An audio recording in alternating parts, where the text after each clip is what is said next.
Go live.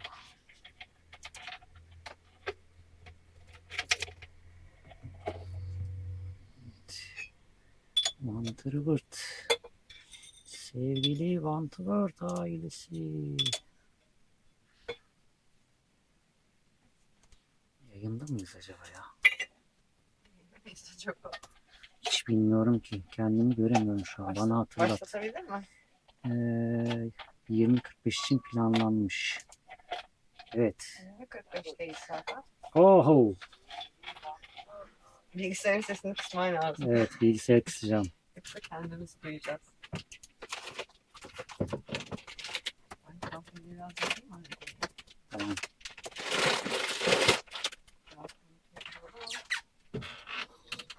Bardaklar burada. Evet. Galiba yayındayız. Yani galiba yayında mıyız? Evet. Merhaba. Ben o zaman yayında olduğumuzu Hemen söyle sosyal arkadaşlar. mecralarda duyurayım. Arkadaşlar hepiniz hoş geldiniz. Geldik mi gelmedik mi emin olamadık. Evet, emin olamadık çünkü şu an biz YouTube'dan aynı zamanda canlı yayını izlemeye çalışıyoruz. Ama oradan biraz geç geliyor görüntü. Nasıl olacak, nasıl edecek ben bilmiyorum. Evet, ilk defa yaptığımız için birkaç deneme yaptık gündüz gün içinde. Annemin evindeyken böyle pijamalarla falan. Bayağı enteresan oldu. Birkaç kişiye yakalandık. Selamlar arkadaşlar, hoş geldiniz. Sizler de Kütahya'ya hoş bizden de geldiniz. selamlar. Hemen ben bir paylaşımı yapıyorum. Sen? Tamam. Bu Tamam. arada şeyi isteyeceğim ben sizden. Yaka mikrofonlarımız sende takılı ama ben de hareketli olacağım için hışır hışır yapacak. Bende takılı değil. O yüzden ses nasıl onu bize söylerseniz o konuda da biraz düzeltme yapabiliriz. Anıl Pamuk merhaba sevgili hemşerilerim demiş. Bir Bursalı olarak sizleri Biga'dan izliyorum. Hoş geldiniz. O Biga'ya Biz selamlar. Bursalı olarak Biga'ya da selamlar diyelim. Sesi iyi. Süper. Süper. Ben hikaye paylaşayım. Evet, sen hikaye Linki paylaş. paylaşmak için şey yapıyorum.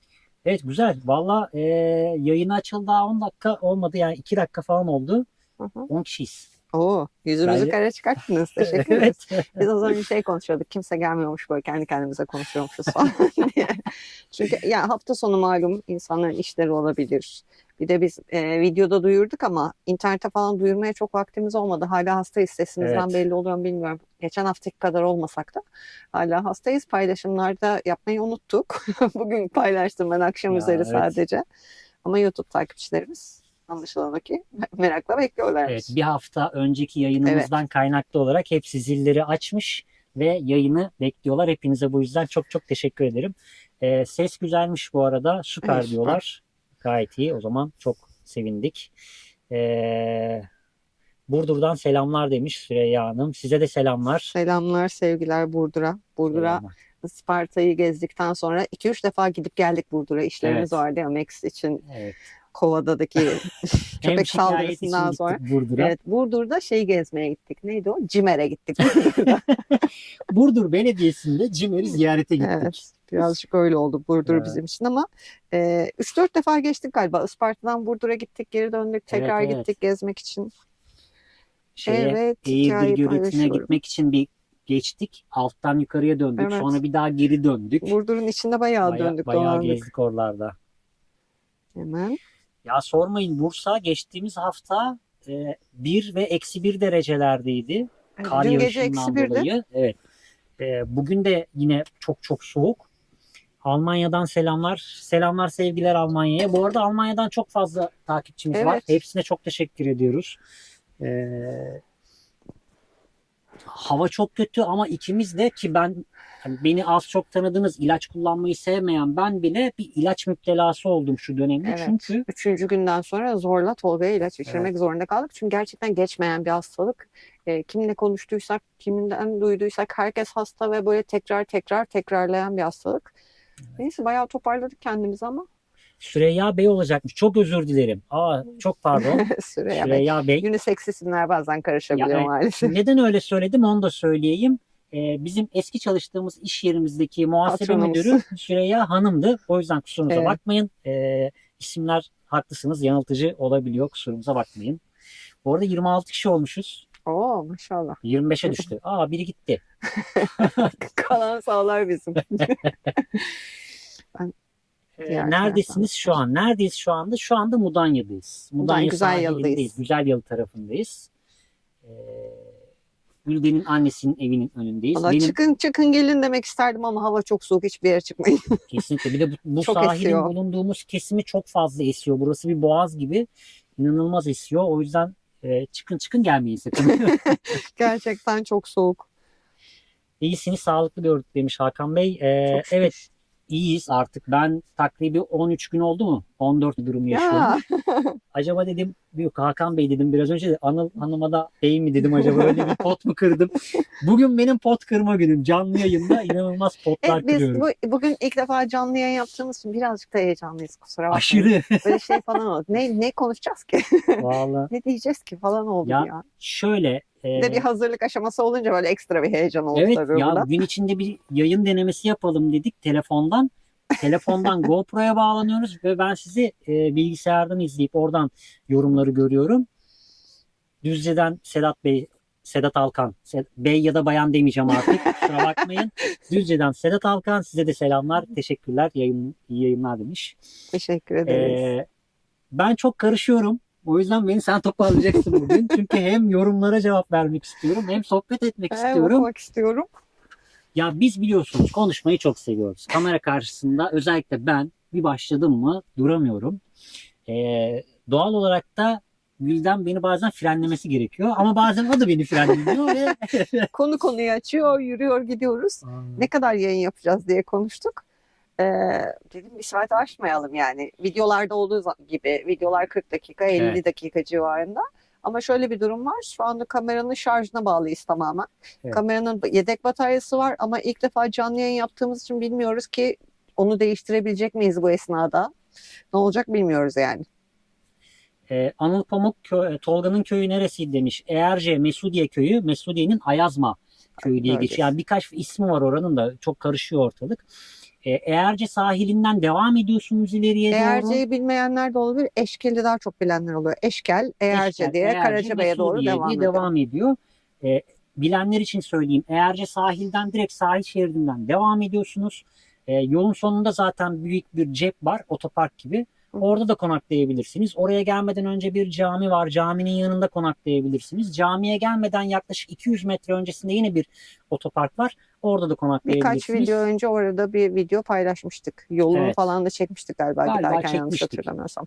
Biz Yakında daha önce market var yürüme Türkiye mesafesinde turu falan. öncesinde de orayla ilgili videolar çekmiştik. Çok Evet. vakit geçirdiğimiz bir yer orası. Birkaç görüntü vardır orada Mesudiye, videolarda. Ayazma, o kısmın sahil şeridi çok keyif Güzel. aldığımız Oraya yerler. sadece hazırlıklı gitmek lazım. Eğerce tarafında 3 harfli marketlerden var ama onun haricinde bir ihtiyacınız olursa küçük marketlerde işte kart geçmiyor gibi sorunlar Evet, yaşanabiliyor. orası biraz sıkıntılı o Hazırlıklı yüzden. gitmek lazım o tarafa, özellikle kış aylarında. Okay Yalçınkaya demiş ki tam zamanlı karavan yaşantısında konaklayacak yer bulmak zor oluyor mu? Yazın ve kışın durumlar farklı oluyor sanırız ki demiş. Şöyle ki yazın yazlık bölgelere gitmemek lazım.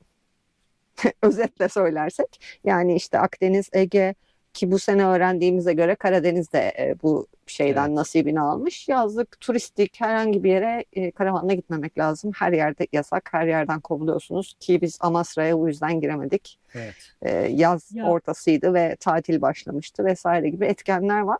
Kışın daha rahat bence. Kışın kesinlikle çok daha rahat. Bir de şöyle, o konuda aslında biz çok doluyuz. Şundan dolayı doluyuz. Şimdi düşünün, sahil şeridinde çok güzel bir villada oturuyorsunuz ya da apartmanda oturuyorsunuz ama giriş kattasınız.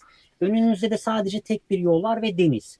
Şimdi bir karavancı oraya gelip sizin manzaranızı kapatıp haftalarca, aylarca orada kalıp kirli suyunu, gri suyunu oraya boşaltıp işte ne bileyim çamaşırlarını gözünüzün önüne astığı zaman bu çok hoş bir davranış değil. Bizim onayladığımız bir davranış da değil. Zaten bizim karavanla konaklamada aynı noktada maksimum 3 gün, hadi çok beğendiğiniz maksimum 4 gün kalınmasını tavsiye ediyoruz.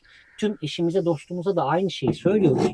Çünkü siz orada ne kadar fazla gözükürseniz o kadar göze batarsınız. Ama Maalesef devamlı bir öyle. sirkülasyon olduğunda, devamlı bir hareket olduğunda kimsenin gözüne batmazsınız. Kimse de sizi, çok özür dilerim, kimse de sizi gelip de işte kardeşim ne yapıyorsun sen burada demez ki bize şimdiye kadar hiç kimse demedi. Evet. Karadeniz'de tek bir istisnai nokta durumlar hariç. haricinde. Ama işte bu tip davranışlar yüzünden bütün karavancıları kovalıyorlar. İşte her zaman şikayet edilen şeyler. Hı. Bunlardan dolayı aslında oluyor bu yasaklar. Evet. Yasaklar çözüm mü? Kesinlikle değil tabii ki. Yasak yapmak yerine hatalı davranana keşke ceza yazsalar, kimse Evet. problem yaşamasa diye Aynen öyle. umut ediyoruz. Aynen öyle. Yer bulmak konusunda da yer bulmada sıkıntı çekmiyoruz. 3-4 farklı harita kullanıyoruz. Hemen araya giriyorum. Evet. Bizim yer bulma kısmında sıkıntı çekmememizin asıl sebebi bence şehir içi ve yerleşimlere yakın yerlerde konaklamayı sevmememiz. Evet. O tip yerlere gitmeye çalışsak belki normalde de sıkıntı yaşayabiliriz.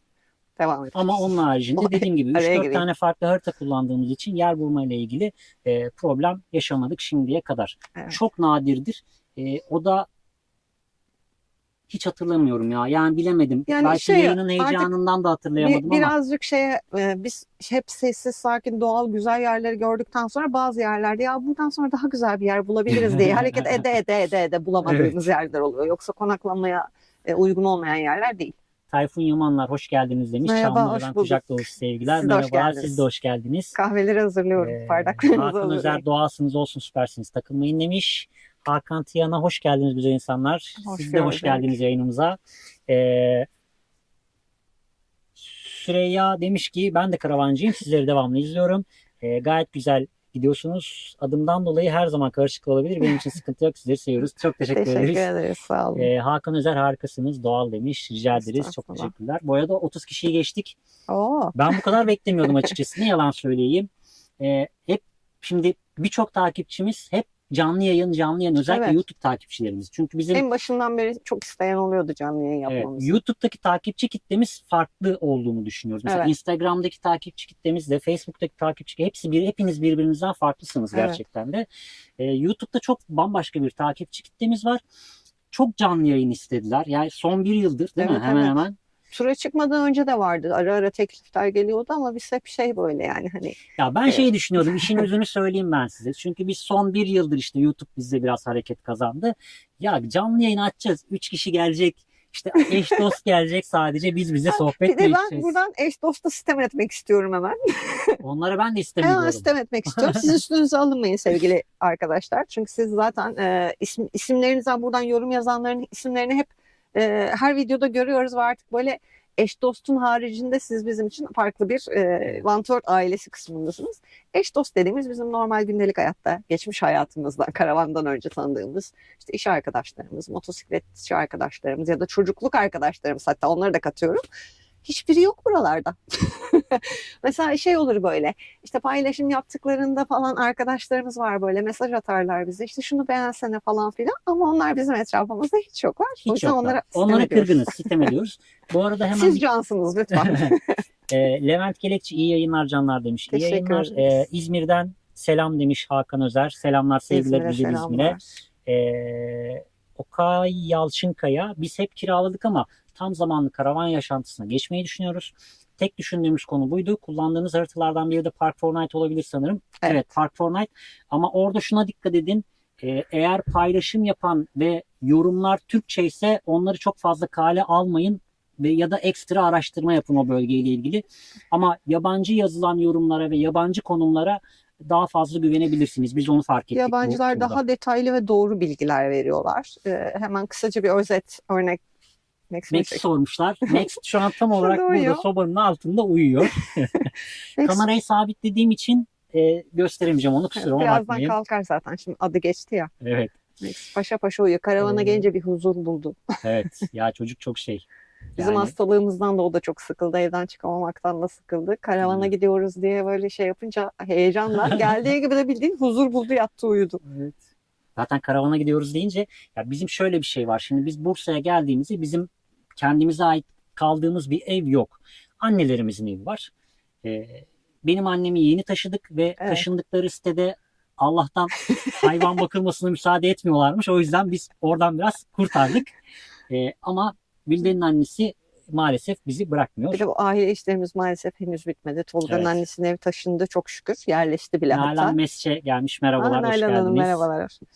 Benim annemin işleri hala devam ediyor. Biraz evrak işlerimiz var. Telefon görüşmeleri, mailleşmeler falan. Onlarla Evet. devam ettiğimiz için annemdeyiz. Hastalık sürecinde de buradaydık. İnatçı bir avukatın bazı evrakları yüklememesinden dolayı Evet. müjdariyiz daha doğrusu. İşin özeti o yani. Yasal prosedürler gereği işi yapması gereken arkadaş da böyle iş yapmakta direnince niye bilmiyoruz. Böyle bir diretme konusu. Bu hafta böyle sürekli bir didişmeyle geçirdik ama sonunda halledeceğiz inşallah. Çok kısa bir şey kaldı.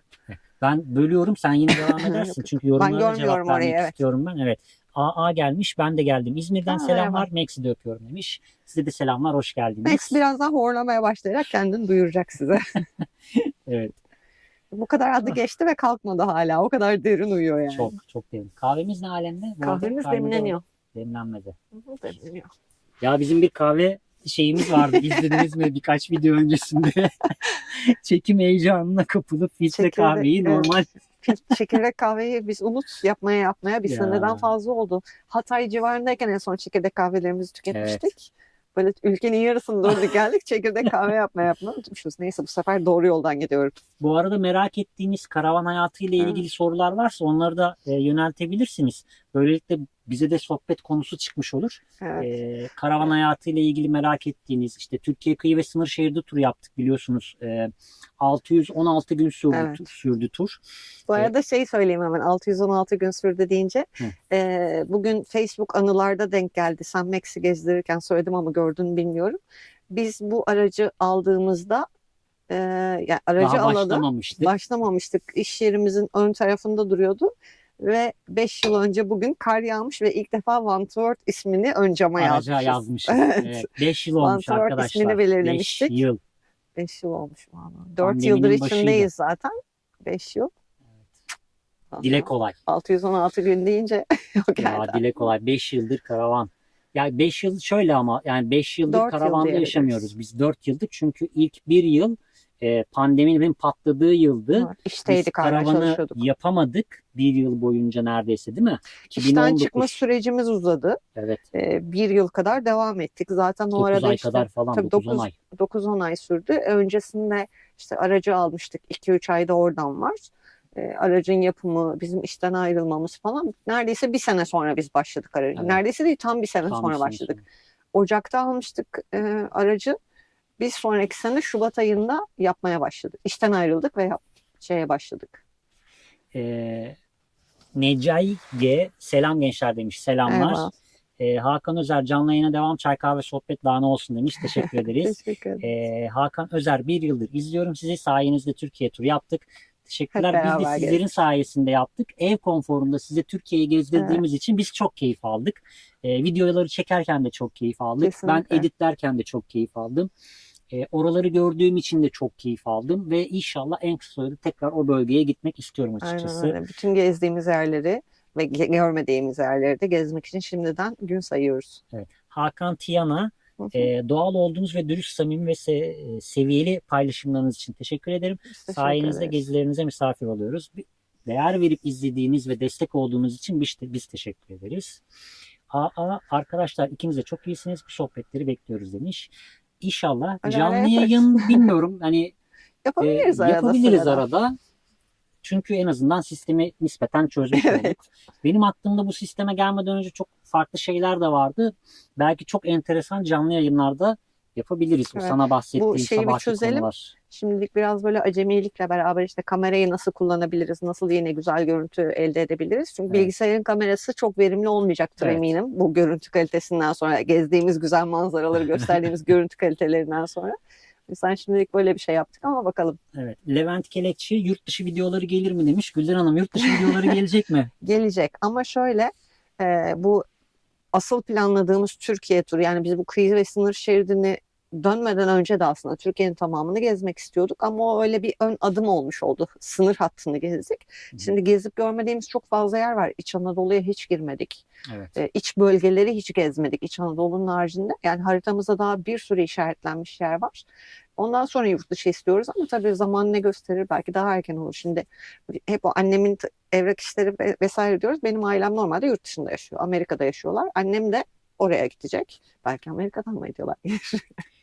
Birkaç sene sonra Ağzın bakarsınız. bal yesin. Belki oralardan gelir videolar.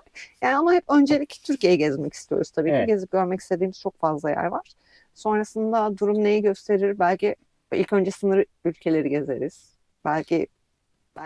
Ya belki bu tur, ya şöyle söyleyeyim, bizim aslında hayalimiz 4x4 bir araca Evet. sahip olmak ama demiş ki ben çayı içmeye başladım, sizin kahveler nerede demiş. Bak unuttum kahveleri orada. Ama demlenmemiştir diye bekleyeyim Tuna dedim. Güngör Ya, güzel selam, olsun. ben de geldim demiş. Hoş geldiniz. Merhaba, hoş geldiniz. Şimdi niyetimiz bizim 4x4 bir kamyon aslında ama Evet. Türkiye şartlarında onun işletilebilirliği, yürütülebilirliği ne kadar sağlıklı olur, biz ne kadar bunun altından kalkabiliriz bilmiyoruz. Çünkü ikimizin de sabit bir geliri yok arkadaşlar.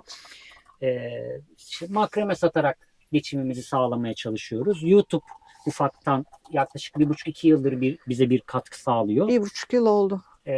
Ve biz işte bir takım Trendyolvari uygulamalardan ikinci el ürün al satı yapıyoruz. İkimiz de motosikletçi olduğumuz için oralardan bir şeyler kazanıp devam ediyoruz. Ve sizlerin destekleri oluyor YouTube'da.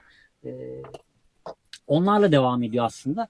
Şimdi 4x4 bir kamyona geçtiğimiz zaman nasıl olur? Buyurun O efendim, yükün, kahveler. yani 100 kilometrede 20 litre yakıtlardan bahsedilecek. Altından kalkabilir miyiz, kalkamaz mıyız? Her halükarda işletme maliyeti bu araçtan daha yüksek olacak. Tabii. Hani onu düşünüyoruz açıkçası ve şöyle de bir şey var. Şimdi biz bu aracı yaparken yaklaşık 90 ila 130 bin lira arasında karavan firmaları dönüşüm yapıyordu. Biz 80 bin liraya mal ettik aracı. Tam zamanlı yaşayacağımız için Biraz yani abarttık. evet, evde ne istiyorsak onu almak istedik. Evet. Yani çiftlik lavabo herhalde Türkiye'de ilk defa bizim karavanda kullanıldı. Evet. Yani birçok şey zaten, böyle bir proje hiçbir karavanda yok. Projemiz çok özel. İlk planlamamız bu arada 80 bine mal ettik ama ilk planlamamızda 30-40 bir bandına, yani hani idareten de demeyelim de her yerde kullanılan malzemelerden kullansaydık. Atıyorum işte o evye lavabolardan Yani kullansaydık. o kauçuk Çeşmeleri çeşmelerden ona falan göre kullansaydık. kullansaydık çok daha ucuza mal edebilirdik. Ama madem evimiz olacak, biraz da güzel, gözümüze hitap eden, kullanışlı, uzun ömürlü şeyler olsun dedik ve böyle yaptık. Şimdi kamyon Evet. karavana da hadi bir şekilde aldık kamyonu, içine yine istediğimiz gibi yapmak isteyeceğiz muhtemelen. Yani bir fırın bakıyorsunuz, dünya Evet. rakamlar. İşte dolap bakıyorsunuz, dünya rakamlar. Bir Webasto bakıyorsunuz, inanılmaz rakamlar. Yani her şey almış başını yürümüş gitmiş. 4 yıl, yani 4 yıl oldu biz tamamlayalı karavanı. 4 yılda fiyatlar 20 katı, hatta 30 katına çıkan ürünler var. Ya şöyle, Şimdi yeniden yapmak evet. nasıl olacak bilmiyoruz ama hayalimiz tabii ki. Tabii. Çok istiyoruz. Şöyle de bir şey var. 4x4 büyük bir kamyon mu, yoksa 4x4 bu tarz bir şey mi? Daha ufak hani Şeyi söyleyeyim ebatlardan. hemen. Büyük bir, yani kamyon diyoruz, 4x4 kamyon diyoruz ama biz arka yaşam alanı hacmini büyütmek için demiyoruz Tabii bunu. yine 4 metre Yaşam olacak. alanımız muhtemelen gene bu uzunlukta olacak. Sadece geniş olmuş olacak. Evet. Proje için var birkaç fikrimiz yine. Belirledik Hazır. desek yeri var hatta. Hazır. O kadar Projemiz netleştirdik. hazır. Sadece biraz daha geniş olacak. Yani yaşam alanının bize yetmemesinden kaynaklı değil bu 4x4 bir kamyon istememiz. Sadece erişilebilirlik, gitmeyi sevdiğimiz yerlere erişebilmek ve daha güvende olmak için istiyoruz aslında. Evet. Böyle şehirlere, karışık yerlere ulaşmadan dağ tepe gezelim istiyoruz. Ya atıyorum işte yangın yollarını biliyorsunuz birçoğunuz. Biz yangın yolundan girip asfalta değmeden şehir değiştirebilmeyi hayal Evet. ediyoruz. İşin özü aslında o. Biraz daha sistemin dışında yaşamak istiyoruz. Şimdi bu araçta işte buzdolabımız ona göre 5 gün sonra bizim markete uğramamız Evet. gerekiyor. Ama kamyon karavanda ona göre dizayn ettiğim projede yaklaşık bir ay boyunca ne markete ne bir şeye uğramamızı gerek Belki daha bile fazla. kalmayacak kadar bir şeyimiz var. Yani en kötü mazot için uğrayacağız ya, o anlamda dedim. Mazot herhalde bitecek. Aynen öyle. Birkaç tane yorum gelmiş. Tuna AA gerçekten sizlerle sohbet çok güzel demiş. Teşekkür ederiz. Biz de çok keyif alıyoruz şu anda. Kaç dakika olmuş? 25 dakika olmuş. Bu arada şarjı görebiliyor musun sen o ekranda? Kameranın Yok, şarjını. göremiyorum buradan. Bakayım, şuradan görebilir miyim? Çok özür Dokun diliyorum. bakalım.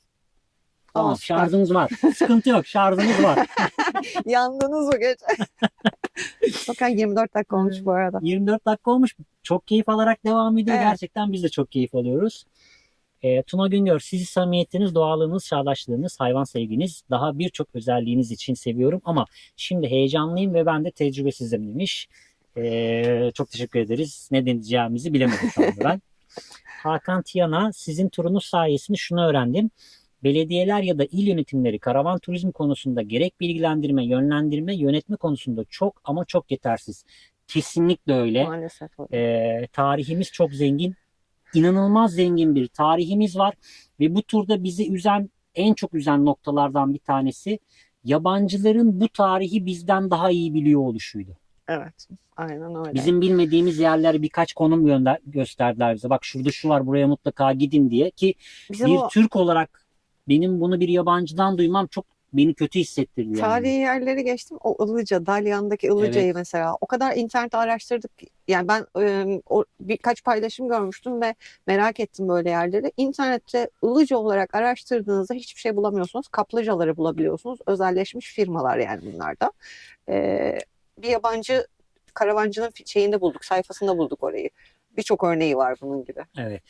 Hakan Özer bu sohbetlere devam demiş. Teşekkür ederiz. Levent Gelekçi kamyon hareket özgürlüğümüzü biraz kısıtlar gibi demiş. Kısıtlamaz, kamyon deyince aklınıza o çok uzun kamyonlar gelmesin. Bizim bu aracın boyu yaklaşık 5,5 metre gibi. Kamyonun boyu da 6 metre falan olacak. Evet. Yani bundan çok uzun, çok Tontiş büyük bir araç olmayacak. Şey gibi düşünün. Bir Unimog, arkasında da 4 metrelik bir kasa. Bizim bu aracın yaşam alanı 3.70. Evet. 3.70'e 1.87. O da 4 4,5. metreye hadi en fazla 4,5 2 metre olmuş olacak. Evet. Yani çok büyük bir alan hacim kaybettirmeyeceği Biz için bu araçla normal standart otomobil park alanlarına bile park edebiliyoruz. Yani bu kadar uzunluktan bahsetmene bazı rağmen. sedanlardan daha kısa bu araba. Bazı sedanlardan. O yüzden çok zorlanacağımızı düşünmüyoruz. Serkan Erkül. Aa, Sevgili Serkan.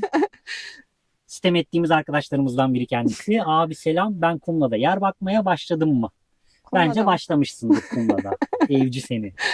AA demiş, arkadaşlar beğeni tuşuna basın. Evet lütfen, bu arada beğeni tuşuna basmayan varsa, beğen tuşu bizim için çok önemli biliyorsunuz. Şunun için önemli.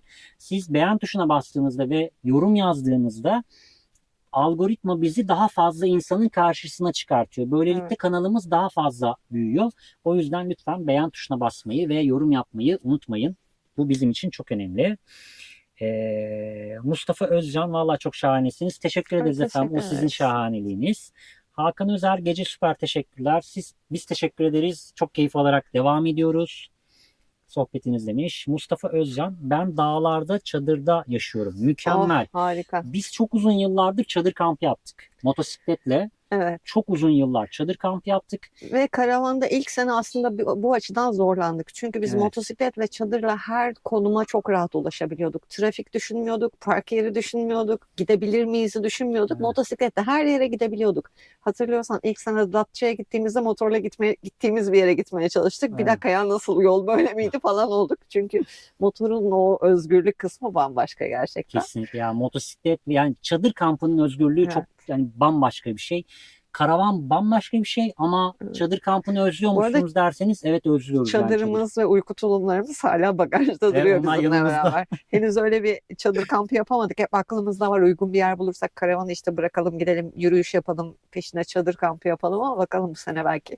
Membi Fabrik Dol. Kamyon karavanlar çok yakıt tüketiyor. Yapanlar gezmekte zorlanıyorlar. Aracınız çok güzel. Umarım benim de bir gün olur. İnşallah en güzeli sizin olsun diyoruz. O güzel bebeklerden bol bol satın inşallah. Sizin de böyle güzel bir karavanınız daha güzelleri olsun. Belki bizim karavanı size satarız. Belki. Kamyon almak için sonuç olarak satmamız gerekecek. Evet. Ya şöyle, kamyon karavan çok yakıt tüketiyor. Evet ama şimdi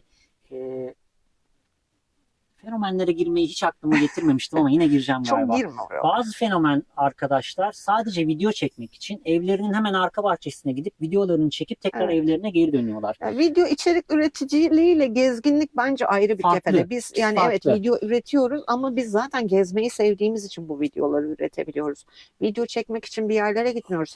Bursa'da olduğumuz süreci ayırıyorum tabii ki. Çünkü onda da beceremiyoruz zaten istiyoruz. Yani. Evet. İşte hastalık öncesi mesela bir video çektik. Şeye çıktığımız video. Campering gelmiş bu arada. Sevgili Antalyalı dostlarımız hemen araya girip merhaba diyorum. Karavan hayatının bize kattığı güzel insanlar arasında Campering'de. Antalya'da çok keyifli vakit geçirdik. Hala yazışıyoruz. WhatsApp grubu bile kurduk. Çok uzatmayalım. Hı hı. Mesajlar çok Tamam. hızlanmaya başladı. Hakan Konulu selamlar demiş. Selamlar. Hoş Selamlar. geldiniz. Mustafa Özcan çadır hayatı zor biraz demiş. Zorluğu da var, güzelliği de var. Bizce ikisi çok farklı yerlerde. İkisinin de tadı bambaşka diyebilirim. BSB Balcı soba yanmıyor mu demiş. Soba yanmıyor, Burak. Çok sıcak karavan. Çok sıcak. Şunu çıkartacağım ama belki üşürüm diye çıkartmıyorum. Çok sıcak. Mustafa Özcan, karavana dönüş yapmak lazım. Size imreniyorum. Çok teşekkür ederiz. Karavan Hayalimde keyfi. olan hayatımda olsun diye bir hesap. Şu anki Ne karavanınızı güzel hesap satacak ismi. mısınız? Evet, ne kadar güzel bir hesap ismi. İnşallah olsun. Ee, Karavanı Şu an satacağız. satış planımız yok ama hayalimize ulaşmak için illaki bu karavan Ama bir gün tabii satılacak. şöyle, o kamyon karavan için bir adım atmak koşuluyla satacağız. Böyle Tabii. hani bunu satalım da parasını kenara koyalım da kamyon karavana ulaşalım gibi bir durum yok. Çünkü bizim bir evimiz yok. Aynen Yani bunu öyle. satıp öyle bir boşta Bunu kalma gibi bir durumumuz sattığımız olmaz. anda bizim kamyon karavanı alıp onda Evet. yaşamamız gerekiyor. Ya da en azından onun arka kabininde Evet, çadırımızı onu kurup almış ve yapana kadar devam etmemiz lazım. korunaklı bir şey olması gerekiyor en azından. Aynen öyle. Anıl Pamuk, İbrahim ve Burçak Seyyarhane onlarınki gibi daha ev tadında bir karavan mı hedefi? Yok, Kesinlikle hayır. O kadar büyük bir şeyde hareket kabiliyetiniz minimuma Evet. iner. İstediğiniz hiçbir yere gidemezsiniz. Hele ki bizim gezme tarzımıza hiç Kamyon uygun bir araç değil. karavanından şöyle bir özetleyeyim hemen, görüntü gözünüzde canlansın.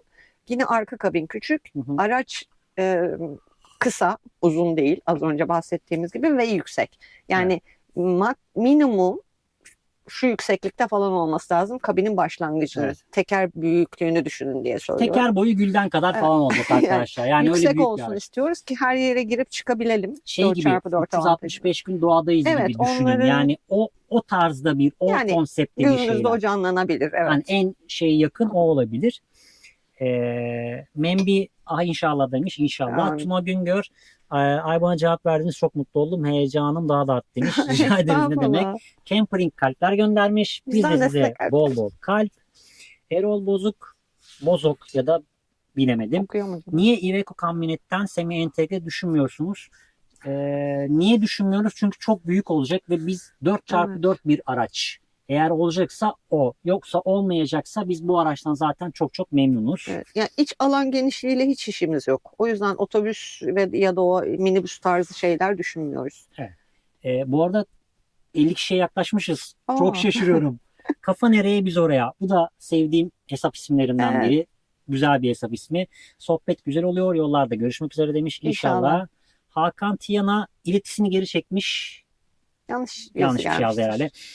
Alaaddin Simser selamlar demiş. Selamlar, Hoş sevgiler. geldiniz. Levent Karadeniz hayallerinizi gerçekleştirmeniz dileğiyle demiş. Çok Amin. teşekkürler. Hepimizin. Sevgili Campering, Erol Bozok herkes ister ama bütçe meselesi bence demiş.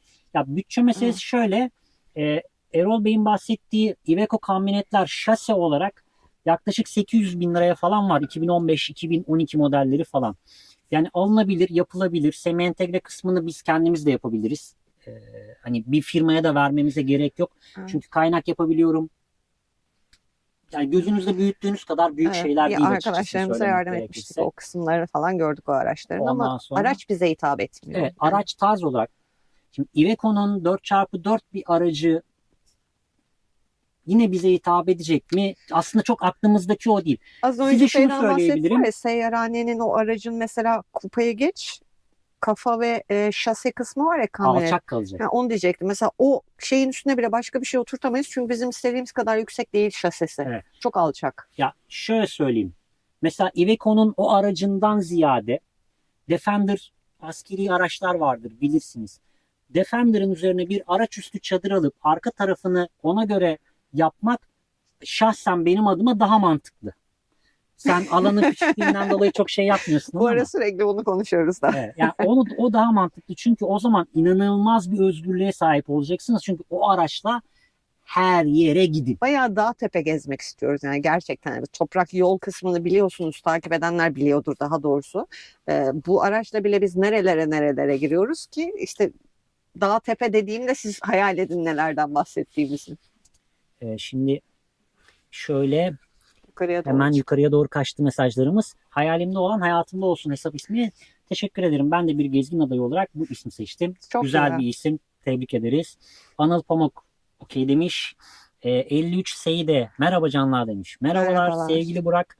Kamyon karavan için birincisi park sorunu, ev önü. İkincisi şehir içi park ve manevra sorunu. Üçüncüsü yakıt maliyeti. Dördüncüsü vergi sigorta maliyeti bence yani demiş.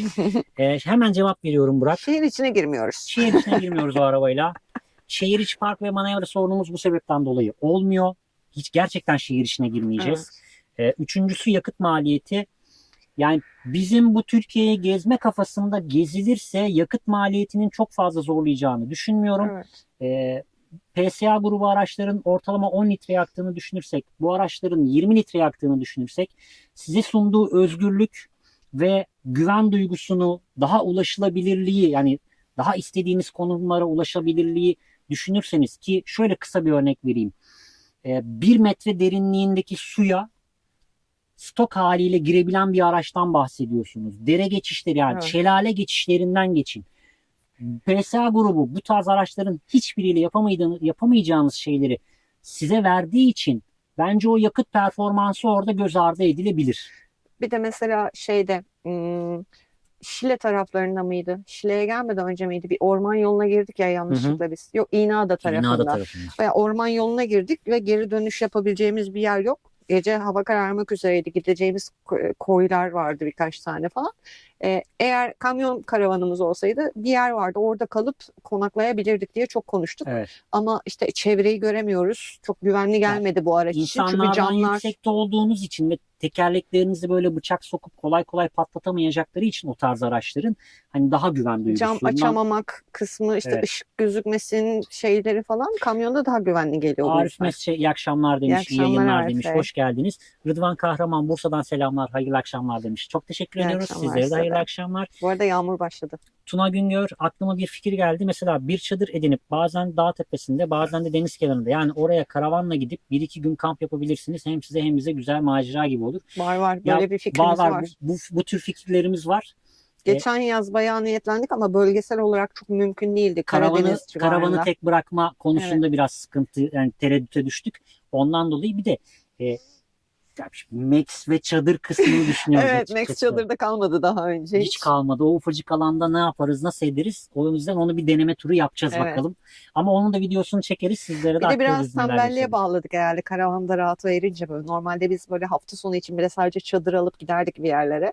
Şimdi öyle hazırlan, oraya git, yerleş falan. Evet, çok sıkıntı. Ben hızlı geçeceğim. Çok yorumlar oldu. Panik yaptım. Sakin ol şampiyon. 53 Seyde. Hı. Ay geç kaldım. Gelecek gezi planlarınızdan bahsettiniz mi demiş.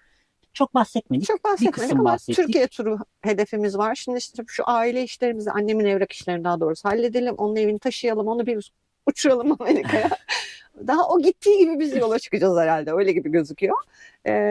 Türkiye turu, yani 81 ilin tamamını gezeceğiz. Evet. Ondan sonra bakacağız bakalım. Serkan Erkul. Hı hı. Yok, çok pardon. Ondan önce Hakan Tiyan'a yazmış. Konaklama yerlerine ilk gittiğinizde çevre temizliği yapmanız çok kıymetli ve örnek şayet imkanınız olduğunuzda bazen ayak bastığınız yerlere bir fidan dikebilirsiniz. Harika bir anı kalır. Kesinlikle öyle. Ama o fidanı işte ağacın dalını alıp oraya dikmek mi, yoksa yanımızda bir fidan taşımak mı, o konuda nasıl yapılabilir bilmiyoruz ama elimizden gelen tek şey etrafımızdaki çöpleri temizleyebilmek ve şu anda yapabildiğimiz tek şey de Evet. o. Ama Ama o fikir de ağaçlandırma çok aklımızda. güzel bir şey ama hatta mesela bazı bölgelerde özellikle niye buraları ağaçlandırmamışlar diye çok konuşuyoruz Evet. kendi aramızda. Ama işte gün geçmiyor ki bir yer el değiştirmesin ve sizin emeğiniz boşa gitmesin. Maalesef. Var olan ağaçları kestiklerini düşünürsek birkaç fidanla ne yapabiliriz bilmiyorum. İşte 1000 Evet kişi ama gitse, çok güzel bir fikir evet, kesinlikle. çok güzel bir fikir olabilir. Bunu bu önümüzdeki yıllarda düşüneceğim ben. Serkan Erkül, kendiniz yaparsınız, ondan şüphe yok demiş. Zaten önemli olan yer bulmak abi, ama bildiğin avı olmazsa biraz zor yaparsın demiş. Serkan'cığım öpüyorum. Arif Mesce, kamyon karavanda tarzınız Uğur Haliloğlu gibi doğada olacak. Evet. Evet. Yani o kafadayız aslında. Evet. Yani o tarz bir araç. Keyif aldığımız yerler onlar zaten. Eminim çok güzel olur. İnsansız hava sahası. Yani işin aslında özü Evet. o. Şehirden uzak, betondan uzak. Ama biz daha traktör çağırmayız. Evet, biz çağırmayız. Bizim o inadımız var ya böyle. Bir de ya işte biz riske atamayız. Mesela o araç da olsa Evet, Aşkım, dağlar tepeler çıkmak istiyoruz ama çok hayır. riske atamayız yani. Unimog'la ilgili çok fazla video izledik ve izlettirdim sana. Evet. Yani Başımıza gelebilecekleri düşünebiliyorum. o aracın batma gibi bir ihtimali söz konusu değil. Evet. Yani Ama biz batıramayız o aracı. biz batıramayız. Yani biz hiçbir aracımızı batıramayız. Bu aracı sadece bir kere batırdık. O da aceleden kaynaklı ve Gece benim hatamdan karanlığı. dolayı 4 yıldır bu aracı batırmadık. Ve önden çekişli bir araç. Evet, ne sahillere Unimog girdik ne hayatta dağlara batamayız Unimog'la. çıktık. Hemen devam ediyorum.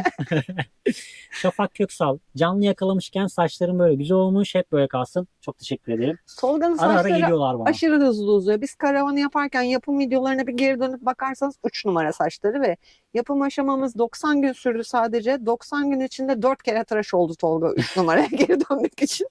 Çok aşırı hızlı uzuyor saçları. Rıdvan Kahraman özel bir soru olacak ama evli misiniz demiş. Evsiziz. Evsiziz maalesef. İlknur Lok. Ay yetiştim şans demiş. İyi akşamlar gençler demiş. Bu arada İyi 40 akşamlar dakikaya İlknur. ulaştık. Eyvah. Hemen bir şarj kontrolü yapıyorum. Yarı yarıya. Çok iyi. Evet. Şarj böyle daha çok Saatlerce gidiyormuş. buradayız arkadaşlar. Yok canım. Ben çok keyif alıyorum.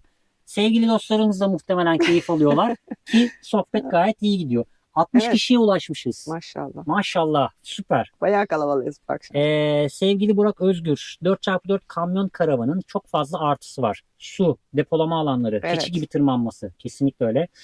Eksi yanları da TR'de bu eksi yanlar çok yorucu olabiliyor. Bu arada Unimog 20 litreden fazla yakıyor doğada demiş. Gaz pedalına basmanızla alakalı test için alınmış 2000'li model yani 2099-2001 model arası bir Unimog'un test aşamasında 14 litre yaktığı bir veri var elimde. Evet. Bayağı Test yani biz edilirken, son- araç zorlanırken 100 kilometrede 14 litre yakması müthiş bir değer. son 2 yıldır araştırıyoruz. Öncesinde farklı bir araç hayalimiz vardı ama ona ulaşmamız şu anda mümkün değil. O yüzden biraz Evet. hayalimizi küçülttük. Evet, sevgili Burak Özgür'ün de benim de MAN 18290 üzerinden bir hayalim var demiş. Bize MAN demeyin, Evet. bizim hayalimiz aslında Türkiye'de var olmayan MAN Kat 1 serisi. Evet, Kat 1 serisini çok 70'li en baştan beri çok 70'li beğeniyoruz. yılların bir modeli. Ama burada ulaşabilmemiz mümkün değil, ona bakalım. Evet, yani aracın burada Atik ailesinin aracı var. MAN Fox diye Evet, geçiyor. o farklı bir 20 versiyonu. litrelik bir yakıt değeri var. Çok özür dilerim. 20 litrelik bir yakıt değeri var. Ama o bizim istediğimiz araç değil. Yani kafa kupa ona benzese de o havayı vermiyor. O yüzden zaten Unimog'a döndük açıkçası söylemek gerekirse. Ve uzun kalacak o. O kimler gelmiş? Sevgili Kimler gelmiş? Delicano. Oo, Cengiz Geldim abi. demiş. İnternet hallettik sevgili Cengiz abi. Gözün aydın. 85 olduk. İlk Nurlok kendi adıma ben de buradayım demiş. Hoş geldiniz siz de. Delicano 65 demiş. Evet 60'ın üzerindeyiz ya. Çok başarılı sevgili Cengiz abi. Cengiz abi hala buluşamadık. Bak Bursa'dan gitmeden önce buluşalım artık. Sevgili Burak'tan 550 liralık bir destek Ay, almışız. çok teşekkür ederiz. Kesene bereket. Kesene bereket sevgili Burak. Allah Allah. Delican demiş ki Unimog pişmanlıktır. Eskiler yani demiş. Cengiz abi Vazgeçin. bunu yüz yüze konuşalım. Burada tartışmayalım şimdi. Biz buluşunca anlaşırız. Sevgili Burak gezinizde bizim de tuzumuz olsun demiş. Çok teşekkür ederiz. Cansınız. Sizin varlığınız yeter. Cengiz abimiz ne demiş? Yeniler çok pahalı. Abi yeni olan her şey çok pahalı. Yani 2015 modelini 10 milyona satmaya çalışıyorlar. Bizim ülkemizde eskise de değer kaybetmiyor biliyorsun. Daha da pahalanıyor. Hatta bazı şeylerde sıfır üründen daha pahalıya satıyorlar. Satılıyor. Aynen öyle. Ucuz bir şey bulmak gibi bir hayalimiz kalmadı artık. Sedex Talks. Bu ismini söylemiştiniz ama unuttum kusura bakmayın. Durduğum yerlerde artık zaruri değilse çöp toplamıyorum. Bu arada ben de Iveco M23 var 20 litre civarı yakıyor. Evet Iveco'lar o civarda yakıyor maalesef. Birkaç arkadaşımız var ya kullanan. Siz yine de toplayın. Yani en azından şöyle düşünün. Sonuç olarak karavanınızın ön tarafı sizin bahçeniz. Evet. En azından sizin bahçeniz temiz olsun. Gerçekten biz de bazen isyan ediyoruz. Hele işte Karadeniz'in sonlarına doğru o kadar çok çöplü yer gördük ki böyle artık hani başa çıkamayacağımızı düşündüğümüz için. Canlı yayın devam ediyor mu şu anda? Orada ekran koptum mu? Çünkü çok uzun bağlantı dedi. Bir saniye şuradan bakayım. Burada devam ediyor süre işlemeye kamerada. Evet. Canlı yayın devam Orada ediyor mısınız? mu dostlar? Orada mısınız? Kalpler geliyor ama. Soner Aksoy gelmiş. Merhabalar Soner Merhaba, Bey. Soner Hoş geldiniz. Hoş geldiniz. Abi arayan sen miydin yoksa ya? Bir yayın gitti. Ben Telefon mu öğretmenim, 2 çaldı? tane de çocuğum var okullu. Ee, evet ediyor. Ha tamam, süper süper. Anıl Pamuk, ben öğretmenim, 2 tane çocuğum var Allah okullu. bağışlasın. Özgürce gezebilmeniz büyük şans. Bizim için de gezin. Siz gezerken biz de gezmiş gibi oluyoruz. Darısı bize. Bu arada yaşlarınızı sorabilir miyim? Çocuklar büyüyünce siz de gezersiniz inşallah. Evet. Yaşlarımız Yaşlarımız 40. 40'lı yaşların başındayız. Evet. 40'lı İkimiz de yaşların aynı başındayız. yaştayız İkimiz bu de arada. aynı yaştayız. Ee, evet devam Benim ediyor, devam ediyor, devam ediyor. Çöp toplamaya devam demiş. O Karasu lanet çöplüğüydü. ya Abi oh, yani kelimeler gerçekten kifayetsiz kalır Karasu hakkında konuşursak burada. Gerçekten çok kötüydü. maalesef. Main bir fabrikte ol. Gülen yüzler göndermiş, kalpler göndermiş. Teşekkür Teşekkür ederiz. Evet devam ediyor, devam ediyorlar. Yok ara demeden aramam sevgili abim. Yolcu karavan gelmiş. Merhabalar, merhaba, hoş Merhabalar, geldiniz. hoş geldiniz. Bu arada hala 60 kişilerdeyiz. Maşallah. Gerçekten maşallah. Yani ben sevgili takipçilerimize ya da yayınımıza ilk defa gelenlere, sizlere, hepinize çok teşekkür ediyorum. Evet, bizi bu gece yalnız bırakmadığınız için Aynen teşekkür öyle. ederim. İlk, Şimdi, ilk canlı yayınımızda Evet. yalnız olmamak gerçekten çok Şimdi gurur mesajlar vericiydi. geliyor tabii ki, canlı yayın yapın işte, sohbet edelim vesaire tarzında, ama işte herkesin kendi hayat düzeni devam ettiği için o mesaj yazanlar gelecek mi gelemeyecek mi bilemiyorsunuz tabii ki. Tabii O ki yüzden yani. bir tereddütteydik biz de açmadan önce. Levent Kelepçe kesilmedi, devam ediyor demiş. Tuna Güngör, evet devam lütfen demiş. Devam. Biraz gecikmeli geliyor bu arada yayın. Bizim konuşmamızın size iletilmesi ve yazışmalar arasında birazcık zaman sınırı olabiliyor. Soner Aksoy 17 metreküp size yakışır bence demiş. Sevgili Soner Bey, biz aslında ilk karavan hayatını düşündüğümüzde aklımızda zaten iki tip araç vardı. Bunlardan biri dedik ki ya 17 metreküp olacak ya da 13 metreküp olacak. 10 metreküpü içinde tam zamanlı yaşayacağımız için düşünmedik. Aslında esas Banyo isteğimiz koymasaydık oydu. olabilirdi diye düşünüyorduk o zaman Evet. ilk başta, ama yaşayacağız diye düşününce 10 metreküpe sığmayacağımızı fark ettik ve ya 13 ya 17 yani şey olsun diye. Evet. Sonra 17 metreküpün, yani 13 metreküpe hayalimizdeki bu projeyi sığdırabildiğimizi fark edince 17 metreküpün gereksiz olduğunu düşündük. Çünkü araç yükselecek, üstüne teras koyacağız. O teras bağlantıları, ağırlık şeyi Bir falan. de hekilerin işte ağaç dallarından Evet. vesaireden çok fazla zarar O yüzden görebileceğini 17'den düşünüp vazgeçtik. 17'den o yüzden vazgeçtik. Yine yorumlar gelmeye başladı. İlk Nurlok burada kesilmedi, devam, sıkıntı yok demiş. Bahri Çam merhaba demiş. Merhaba, hoş Merhabalar, geldiniz hoş Bahri Bey. geldiniz. Deli Cano ben kaçırdım, Max nerede demiş. Abi Max şu an Max- Gülden'in ayağının altında uyuyor. Tam ayaklarımın dibine geldi. Max'cim biraz yukarıya gelir misin? Bu akşam kameralara çıkmak Gel. istemiyor Max. Ben ona şey getirmiştim. Gel buraya. Dur birazcık Gel buraya, bak uyandırayım kim var onu. burada. Evet. Evet, kimler varmış burada bak. Bak herkes seni bekliyor burada. Aa, günaydın. Herkes Günaydın. seni bekliyor orada. Dur bakalım, biraz geri git. Tamam vereceğim. Ben de bu arada hemen yorumlara cevaplar Ben sana vereyim. ne getirdim? Sedef Kamp. Bu arada Mersin'de kahvenizi içmiştim. Bir dahaki turda yine karşılaşırız inşallah. Mersin'de Sedat abim mi? Sedat abim ya. Olabilir. Sedat Kanıt mıydı soy ismi? Galiba. Mersin'de bir İnşallah tekrar geliriz. Biz Mersin'den çok memnun kaldık. Evet. Özellikle Mersin halkından inanılmaz ilgi gördük. gerçekten yani öyle. Çok Bursa'daki şaşırdık. eş dost arkadaşımıza sitem etme sebebimiz Mersin olabilir. Mersin'de sokakta yürürken o kadar çok takipçimizle karşılaştık ki şaşırdık, böyle biri, tanıdığımız biri mi acaba falan diye, artık böyle arka arkaya olunca. Kafa Buradan- nereye biz oraya. Biz teşekkür ederiz yayın için demiş. Teşekkür ederiz destekleriniz için. İlk Nurlok ben 2 yerden açtım. Tabletten yorum yazamadım. Neden Cansınız. olmadı anlamadım. Telefondan yazıyorum demiş. Tablet ve bazı telefonlarda canlı sohbet açılmıyor. Evet. Neden olduğunu biz de bilemiyoruz. Benim telefonumda açılmıyordu mesela, eski Eski telefonumda. telefonda açılmıyordu, evet. Yani Android'in sürümüyle alakalı olduğunu düşünüyoruz. Öyle bir sıkıntılar var maalesef. Hasan Tahsin, selam canlarım benim, Bursa Endromet'e Yenişehir. Sevgili Merhaba Hasan abi merhabalar, hoş geldin. Sevgili Bursa Endro bizim canımız biliyorsunuz. Evet. Çok herkes artık bizim ne kadar Bursa Endro'lu olduğumuzu öğrendi. 53 Seaside 4x4 ambulans çıkması dağ tepe gezmek için yeterli olmaz mı? Olabilir. Olabilir. 4x4 ambulans isteme işimizin sebebi PSA gruplarında sadece kamu araçlarında var. Dangel denilen bir sisteme sahip. Avrupa'da bu sistem çok yaygın ama Türkiye'de çok az biliniyor. Ve Türkiye'de satılan birçok Dangel 4x4 sistemli araçların 4x4 sistemi arızalı. Çünkü ustalar sisteme yabancı tamamen. Ya da arıza çıktığında yaptırma imkanınız çok zora dönüyor. Evet. Bir de PSA grubu araçlar aslına bakarsanız çok da araziye uygun araçlar değil. Birçok yerinden toz giriyor içeriye. Biz bunu engellemek için farklı Çok çözümler fazla şey ürettik. Ama yani kapalı kasa bir kabin yapmak bir kamyonun arkasına çok daha konforlu olacak gibi gözüküyor. Evet. Yani çok yeterli olmaz. Evet, sizi bir tık öteye götürebilir Evet. ama bizim hayalimizdeki yere ulaşmak için Expedition bir araca ihtiyacımız var maalesef. Ümit Namaz selamlar demiş. Selamlar. Ümit Manas selamlar demiş. Selamlar, hoş geldiniz. Hoş geldiniz. Sevgili Campring, tam zamanında banyosuz zor demiş. Tam zamanında banyosuz zor. Evet, gerçekten Evet. zor. Yani zihni sinir birkaç proje yaptık ama işte Uğraşlı. onu oradan indir, onu oraya kaldır kısmı gerçekten çok uğraşlı, çok zor. Hele bir de bir evcil hayvanınız varsa, çünkü onu da bazen Max'i de yıkamamız yıkamak gerekiyor. tabii. Çok da zorlaştırıyor durumu. Tamam Erol mı? Bozok, Yeter mi? Erol Bozkurt, Erol Boz değil. Erol Bozkurt. Özür dilerim Erol Bey. Uzaktan okumanın verdiği dezavantajlar Ya bir olabilir şey, ya da hızlı. Nick Boz sadece. Erol Boz diyorum ben. Yani Bozok, Bozkurt. Göremiyorum. Orada urt çıkmıyor evet, mesela, evet, devamı evet. çıkmadığı için.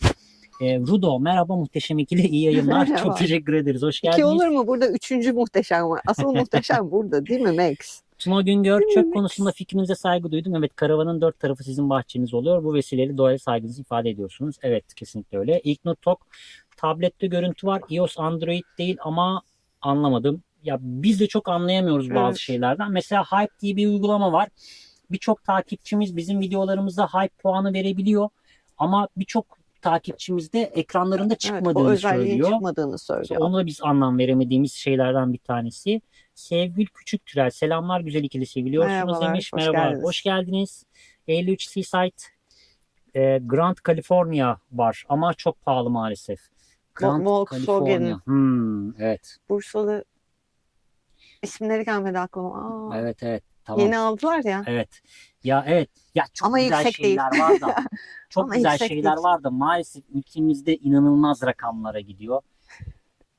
Ay. Seni dinliyor. Eşek Ne sıpası. anlatıyor Tolga? Yolcu karavan, ev sahibi 15 bin lira kira istedi. Of. Ben de evi boşalttım.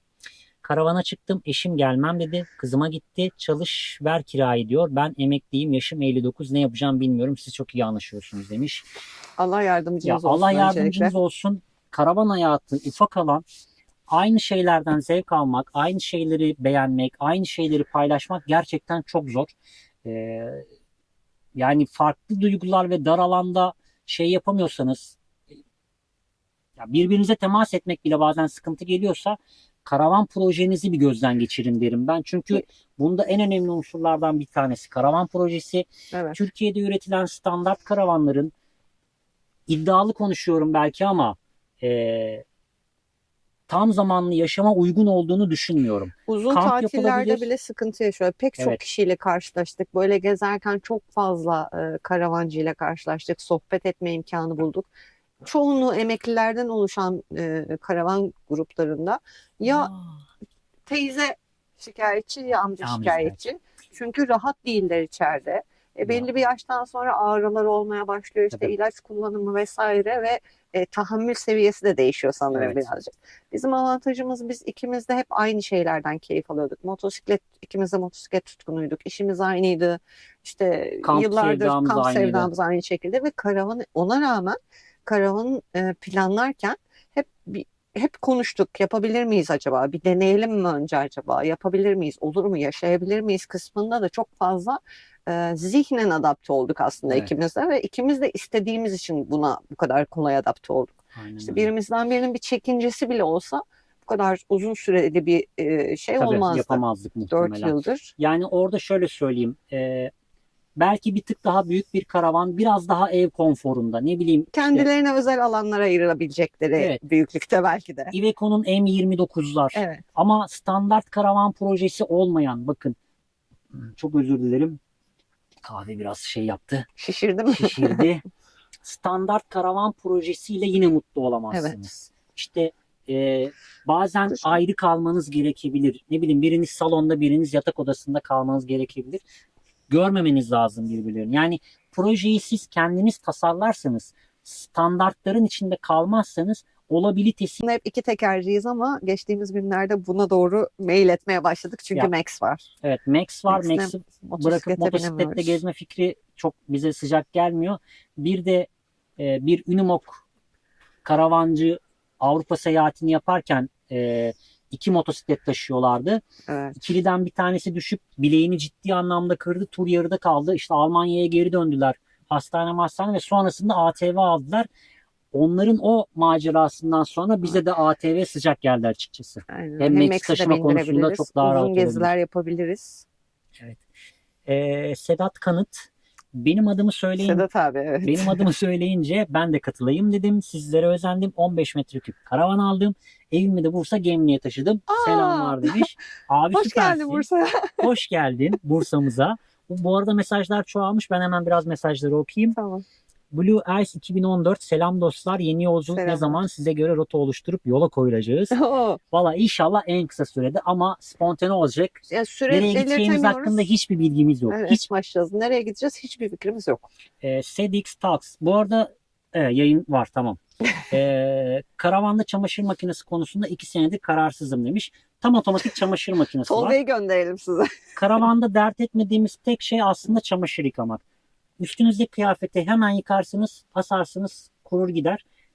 Çamaşırhaneler var, kuru temizlemeciler var, kampingler var. Yani bizim karavanda dert etmediğimiz tek şey çamaşır. Karavan dostlar. tipi yeni çamaşır makineleri var. Şu anda böyle 50 bin liralar falan civarında ama yani bizim için sorun olmadığı için şey yapmadık, düşünmedik şimdiye kadar onları. Ama tabii maddi koşullar uygunsa tercih edilebilir. Tercih Özellikle edilebilir. kış ayları için. Su tüketimi çok fazla. Bizi Yok, kesen, o miniler o çıktı miniler ya bir var. tane. Ha, Onlar şey, sonradan mini. çıktı. Bizden Evet, tamam. sonra çıktı. Sevgili Dönücan'a Hype, Cengiz abi, Hype sadece Android cepte çıkıyor demiş. Doğrudur abi, sıkıntılı bir mevzu o. Arif Mesçe, Grand California, Okya One Life. Evet abi, şimdi sen Aquaman, söyleyince evet. şimdi şey yaptım ama dediğimiz gibi rakamsal olarak hem yüksek hem de onun 4x4'den ziyade Ford'un semi entegre 4x4'ünü daha çok tercih edebilirim. Evet. Daha yakın. Evet. Daha yakın bize. Tuna Güngör, Max'im geldi, selam yavruya dedim. Max geldi ve tekrar uykuya Yattı, daldı zorla gibi. kaldırdı onu az önce. Sevgili Campering, Max yakışıklısı demiş, bebiş demiş. Gökhan, Max kilo aldı mı demişlerdi geçenlerde Campering, Burak'cığım. Max kilo almadı. Hatta zayıfladı. Ama tüyleri kabarmaya başladı herhalde, böyle kışlık tüyler mevzusuna. Evet. Böyle şurasının altında böyle sarmış bir deri bile var. O kadar zayıfladı yani. Gökhan de Afyon'dan selamlar demiş. Selamlar güzel Afyon'a. Çok keyif Selamlar. aldığımız şehirlerden biriydi. Çok Evet. güzel dostluklar kurduk orada. Arif Mesce, bugün Aquaman Life'dan esinlenip fiyata baktım. 4 milyon üzeri. Evet abi, o yüzden dedim. Yani çok rakam. Onun yarısına şu anda piyasada Ford'un semi entegre 4x4'leri var. Yarı fiyatına. Yani gerçekten yarı fiyatına. Ve o fiyatlara Unimog hazır yapılı Evet. karavanlar var. Yani çok kafa karıştırıyor o durum. Ahmet Mutlu, saçına ne yaptın Tolga demiş. Saçım kökü bende, sıkıntı yok, uzuyor zaten. Hayalimde olan hayatımda olsun. 750 kilo altındaki çekme karavanlar için tescil zorunluluğu getirilecek.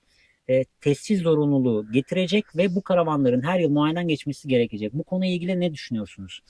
Valla bence getirilsin. Geç kalınmış bir karar olarak düşünüyorum ben de. Çünkü çekme karavanlar bizce çok büyük sıkıntı. Yani karavancılığın en büyük sıkıntılarından bir tanesi. Herhangi bir arsaya bırakıyorlar. Kim geliyor, kim gidiyor, kimlere kiralanıyor, kimindir, neyin nesidir. Ya insanlar Çok büyük hayal kurup sıkıntı. ulaşmaya çalışıyorlar ve işte imkanları doğrultusunda en ucuz ilk adım atmak için belki en azından onu tercih ediyorlar. Daha geçenlerde işte Bursa'ya geldiğimizde Tolga'nın annesinin çaprazına sokağa şey geldi. Bir tane çekme karavan getirdiler, bıraktılar. O kadar kötü yapılmış ki 2 gün sonra yağmur yağdı ve üstünü komple naylonla sarmak zorunda kaldılar. Daha kullanamadı bile bu insanlar. Yani yazık, hayallerini. Çok özür dilerim. Kombileri kapatan o plastikler var ya, onlarla yapmışlar karavanı Evet. arkadaşlar. Yani çok saçma. Yorumlara devam ediyorum. Aha. Hasan Tahsin, ben şu anda 4. karavan olarak Bedford Abi Bedford'un 4x4'leri var yurt dışında. İnanılmaz güzel. Bir hayallerim var o karavanla ilgili Evet. var ya, anlatamam sana. Geçenlerde Tolga harika bir kamyon karavan buldum diye bana söyledi. Hiç daha bakmadan Bedford mu buldun? Dördüncü karavan olarak Bedford 1986 model kamyona karavan yapıyorum. Of. İsmini de Nostalji Karavan. Yaza yetişeceğim Yardıma bakalım. gelelim mi? Abi yardımlık bir şey varsa hemen gelirim. Zaten canım sıkılıyor Bursa'da. Hemen gelirim yardıma. Cengiz abi demiş biz de 59'luklardanız. Karavan sezonu bizde Nisan 15-20'de başlar. Karı koca daraldık abi demiş. Bedford nedir abi? Abi öyle deme, Bedford.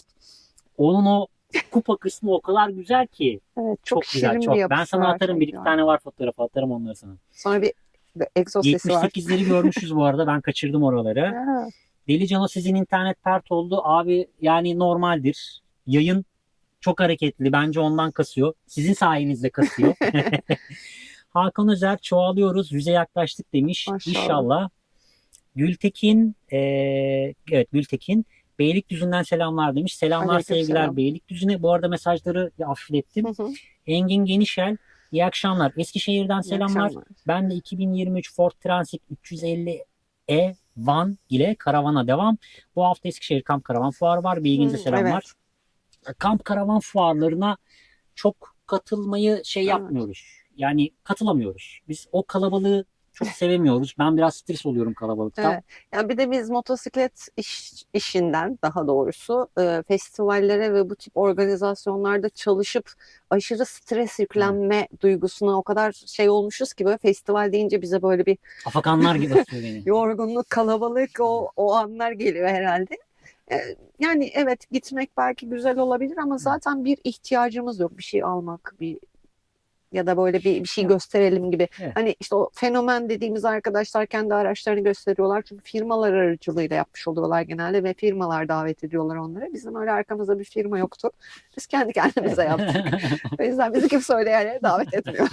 Evet, biz sponsorlar aracıyla yürümeyen, kendi halinde Evet. ufak bir minimal bir aileye sahip sizlerin Ya, sayesinde. evet, öyle Biz bir hani kendi halinde takılan reklam kişiyiz. amacıyla kullanıyorlar genelde böyle festival organizasyonları ama öyle bir durumumuz yok. Sevgili Cengiz abi şey demiş. Çekme karavan değil sıkıntı. Çökme karavan. Evet, yani Kesinlikle doğru öyle. bir tabir. Amasra'ya o nedenle giremediniz siz Evet. demiş. Bu arada 66'ya düştük demiş ama ben 75 görüyorum. Ana Ben de ekranda evet. beğen tuşuna basmayı unutmayalım. Evet arkadaşlar, beğen tuşunu ben göremiyorum. Kim bastı, kim basmadı. Sizden ricamız, bize beğen tuşuna basarsanız bize en büyük desteğiniz beğen tuşuna basmanız ve yorum yapmanız. Biz ekranda bir yenileme yapamıyoruz da. Alaaddin Şimşer, arkadaşlar hayatta her şey istediğinizden bir fazla olsun. Max'i de öpüyorum. Sizlerin de bir fazlası da sizlerin olsun. Max'i de öpüyorum dediniz ve Max Max hemen kalktı. ayaklandı. Gel, dön böyle. Dön. Rahat Yatağa geçeceksin yatamadın. mi? Yatağa çıkmak ister misin yukarıya? Geçeceğim mi Dur, yatağa? ben Hadi geç çıkartayım yatağa. Gel. Hadi geç yatağa. Gel bu tarafa. Atla, Gel bu tarafa. atla. Uç. Hoppa. Hoppa. Aferin sana. Yat hadi. Yat orada. Eh, Bak şimdi yastıkların Evet. üstüne. Evet, saat 21.49. Oo. Bir saattir yayındayız. Buradan Evet, göremiyorum hatta artık. bir Saati de saati göremiyorum. geçmişiz. Şarjımız %27'ye düşmüş. Yayın hakkında ne düşünüyorsunuz? Güzel oldu mu sizler için? Bizim için çok keyifli oldu. Benim Evet. açımdan özellikle. Bence Çok de. konuştum. Çok. Nasıl rahatladım anlatamam size. Evet, hastalığın Acayip. verdiği etkiyle birbirimizle bile doğru düzgün konuşmadık bu arada böyle. Kesin bu akşam boğazlarımız ağrıyacak. Benim ufaktan başladı. Bir nane limon içeriz muhtemelen. Selin yazmış. Çok doğru. Çökme karavan şu an Antalyalılara sahil çökme karavan da oldu. Maalesef kış sezonunu o bölgede geçirmek isteyen emekli abiler, emekli amcalar, emekli teyzeler diyeyim. Ya da geçirmiyorlar işte, bir de geçirseler de şey değil, hani o araçları bırakıp oraya gidiyorlar ya kendi Evet, şehirlerine, bir de o var yani. İşte sen atıyorum şu dönemde gidiyorsun, kalacak yerin yok. Niye? Çünkü bir sürü araç park etmiş orada. Bursa'da da bu yere dönmüş Evet. yerler var. Geri döndüğümüzde birkaç eskiden gittiğimiz yerler vardı. Oralara gittik. Aynı duruma Bursa'da gelmiş maalesef. İlla bir yazlık bölge Ya olmak çok zorunda kötü. değil. Bize saçma geliyor arkadaş. Yani niye bir yere gidip çörekleniyorsun ki oraya? Aylarca çörekleniyorsun. Neden? Bir Yani de aracın nasıl nasıl bir güvenip mantık bırakabiliyorsun olabilir? ki yani? O zaten bambaşka bir konu. Bir de bıraktıkları aracı kiralıyorlar. Sahibinden koma ilan açıp kiralıyorlar. Amaçlar farklı. O yüzden sonra Ya, bütün karavancılar öcü kaka pis oluyor. Ya işte orada da yerel yönetimler iyi ile kötüyü ayıramadıkları için, senin dediğin gibi bir ceza sistemi tabii. var olmadığı için kurunun Aynen öyle. yanında yaş da yanıyor. Yasakla Yani. geçsin oluyor. Aynen öyle. Hasan Tahsin sık sık yap bence demiş. Yorumlar çoğalmış. Hayalinde olan hayatında olsun. Çok sakin, huzurlu bir ortam oluyor. Videolarınızı da bu sebeple izlemek çok keyifli. Bol aboneler ve izlemeler. İyi akşamlar dilerim. Teşekkür ederiz. Çok teşekkür ederiz. Hayırlı akşamlar olsun sizlere de. Engin Genişel, keyif aldık. Teşekkür ederiz demiş. Biz teşekkür ederiz destekleriniz için. Hasan Tahsin sık sık yap bence demiş. İnşallah abi. Bence ara ara canlı Sık sohbet sık olmasa da ara ara yapabiliriz. ara ara yaparız. Biz de çok keyif aldık çünkü. Yani düşündüğüm gibi olmadı. Evet. Çok keyif aldım gerçekten de. Arif Mesce, yayını çok beğendim. Devamında da birlikte olmak üzere demiş. İnşallah. Teşekkür ederiz. Levent Kelekçi, çok keyifli oldu. Hakan Tiyana, yayın çok güzel, sağ olun. Güzel insanlar. Selin, birçoğu boş ya da pazar gelip 2 saat takılanlar var. Maalesef tahmin ettiğimiz konu. Hasan Tahsin, Yenişehir'e gelirsen beklerim siz demiş. İnşallah abi, mutlaka. En kötü bir çayını içmeye geliriz. Nalan Mesce, güzel yayın oldu. Tekrarını bekliyorum demiş. Sevgili Cengiz Teşekkür abimiz, ederiz. vallahi ben en sonuna yetiştim. Sizin iyileşmenize sevindim. Sesleriniz güzelmiş. Çok şükür. Muhtemelen yarın bu sesi duyamayacaksın abi. Benim ufak ufak başladı. Bana matematik anlat. Merhabalar güzel arkadaşlar. Artvin'de yaşıyoruz. 1,5 yaşında bebeğimiz var. Allah bağışlasın. 2006 Iveco 3117 otobüsle muhteşem bir karavan yaptık. Harika. Yaz Artvin'den Muğla Çanakkale gezdik. 5000 kilometre yol yaptık. Sizi çok seviyoruz. Müthiş bir güzergah.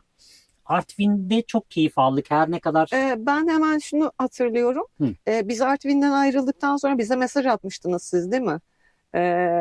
Burada olsaydınız ben sizi servise götürürdüm. Çok da güzel ağırlardık evet. diye. Siz olabilir. oydunuz. Öğretmendi çünkü. Evet, Matematik Gülden o konuda anlattığını hafızası hatırlıyorum. iyidir. Evet, evet. Hatırladım hesap ismini. Anıl- Ama biz oradan ayrılmıştık o Evet, arada. videolar biraz geriden geliyordu o süreçte. Artvin'de gezemedik çünkü yay kırdık. Evet. Kötü bir anıydı ama çok keyif aldığımız ve çok hayran kaldığımız bir Çok doğaya güzel sahip doğası vardı. müthiş bir şey. Artvin'in içi çok efsaneydi. O Atatürk heykelinin olduğu yere Tamam. minibüsle mi çıksak acaba falan diye niyetlendik ama Meks'i bu sefer bırakmak zorunda kalacağız Karavanda diye bir bırakma sonraki fikri sefere. çok içimize sinmedi. Evet. O yüzden bir sonraya bıraktık. Anıl Pamuk, inşallah karşılaşırız. Bu gece bir kez daha İnşallah. emin oldum ki harika muhabbet edebiliriz. Çok sıcak doğal bir yayın oldu. Teşekkürler. Biz teşekkür Biz ederiz. teşekkür Bizi ederiz. yalnız bırakmadığınız için. Sevgili Cengiz abimiz, gelirip yakacağım bir gün çökme görünce delirip yakacağım bir gün çökme görünce demiş.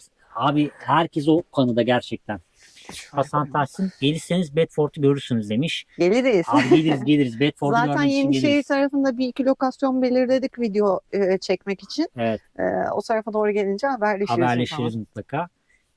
Bu video gelmiş. Hay demiş. Bu video. Sonuna yetiştim. Neyse ikiniz de bol selam Max'e de demiş. Aleykümselam. Bu sefer canlı yayına yetiştiniz. Evet, çoktandır Öyle bir yoksunuz. özelliğimiz var. Çoktandır yoksunuz ama bu sefer canlı yayına yetiştiniz. Biz biraz bu aralar Bursa'dayken karıştı ortalık. Evet. Hande Çilingir, selamlar, misafiri yolladık ve yetiştik demiş. Hoş geldiniz. Türkçan Sarıçoban, yayın çok güzel oldu. Devamını bekliyorum ama bütün çekme karavanları aynı kefeye koymayalım. Tabii ki. Kesinlikle hayır.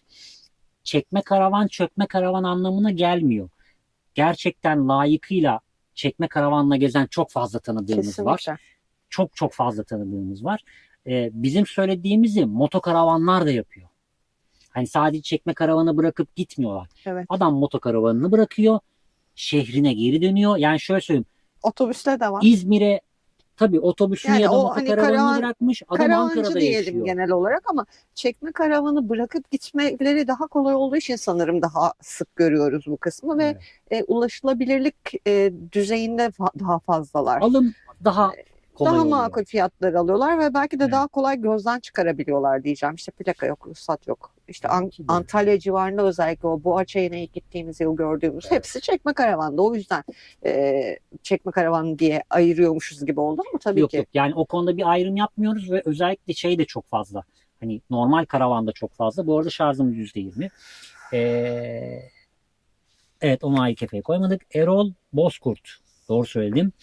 Hayırlı akşamlar. Her şey için teşekkürler. Biz İnşallah teşekkür tekrardan ederiz. görüşmek üzere. Biz teşekkür Evet. ederiz. Kendinize çok iyi bakın. Yavaş yavaş Bu kapatalım video- zaten. Evet, yavaş yavaş bence de. Tolga saçlar yakışmış. Gülden'e de saçlar her zamanki gibi çok yakışıyor. Teşekkür Ve ederiz. kazak da fena güzel demiş. Ya, Kazağını beğenmiş. Kazağım çok sıcak tutuyor diye giydim bunu.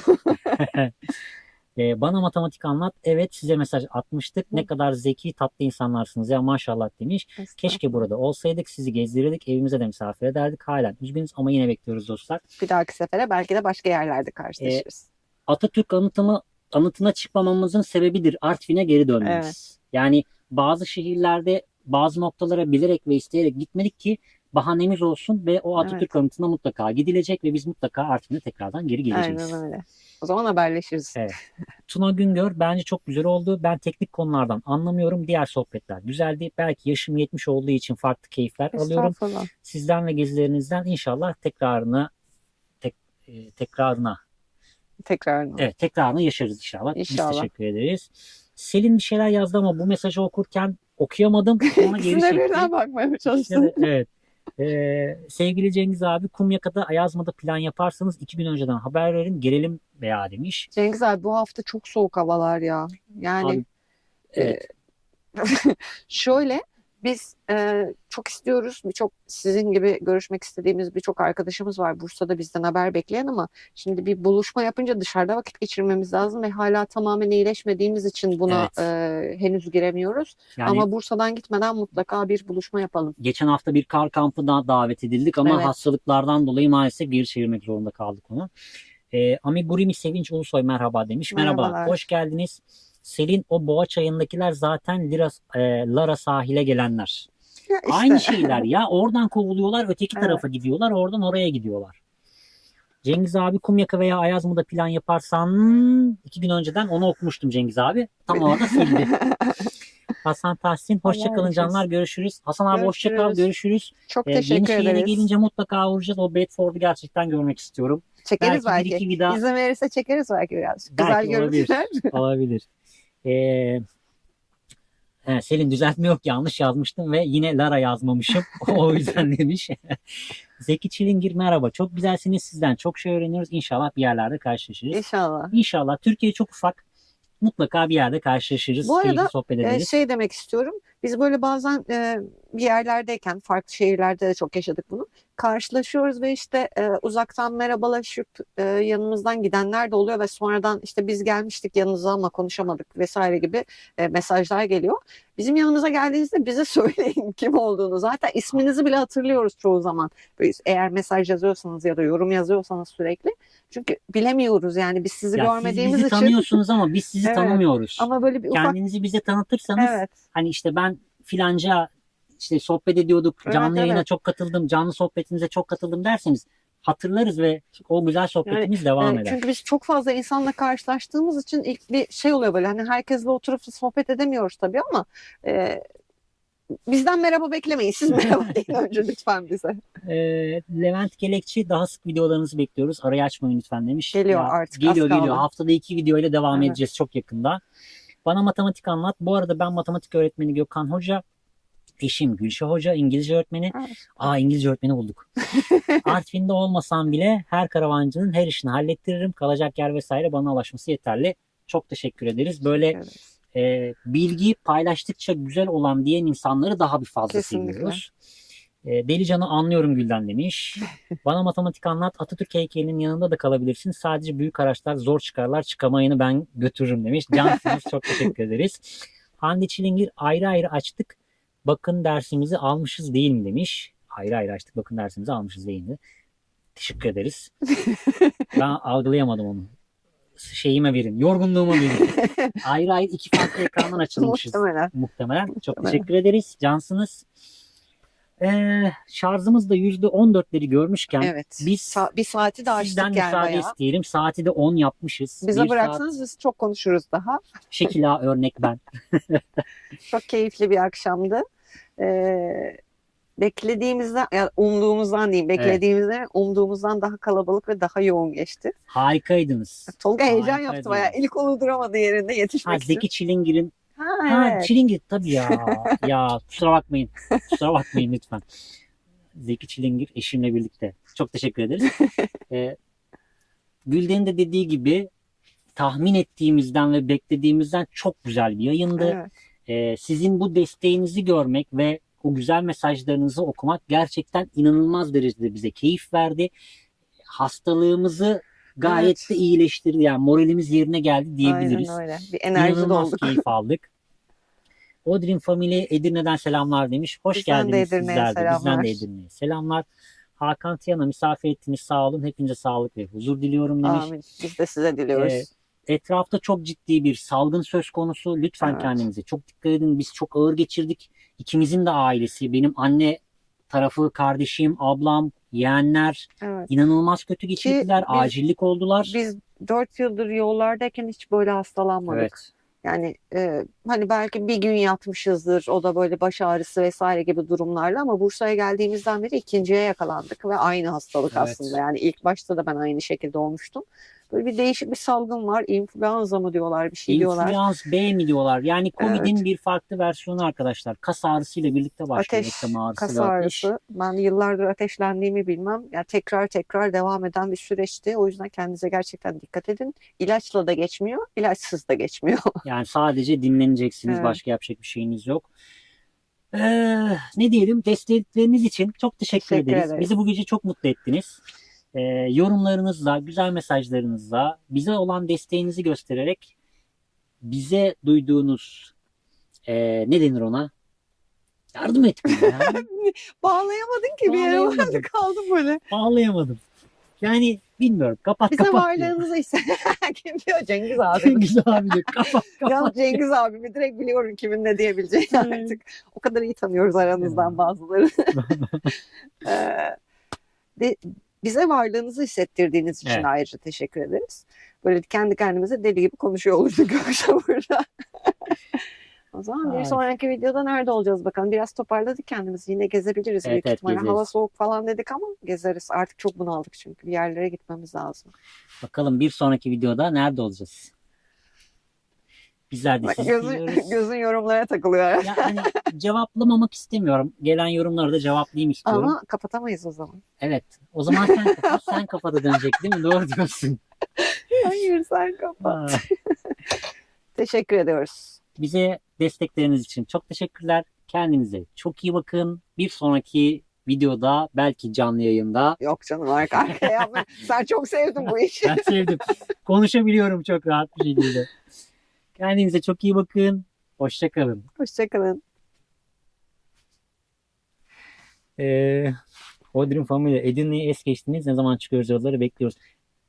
Bunu cevaplamak zorundayım. Tamam. Edirne'de bir sıcak dalgasına yakalandık. Maalesef kaçmak zorunda kaldık. Yoksa Gülden'i hastaneye yatırırdım ben orada. Geçtiğimiz yazın en sıcak günü bir günde 38 dereceyi gördük. Ondan önceki gün 29 dereceydi. 38 derece olunca benim şuralarımdan damarlar atmaya başlıyor. Kalbim çarpmaya başlıyor.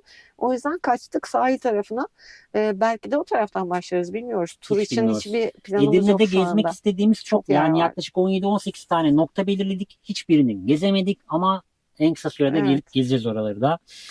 Hadi Kendinize çok iyi bakın. Nasıl veda kapatacağız? edemeyenler olduk yine.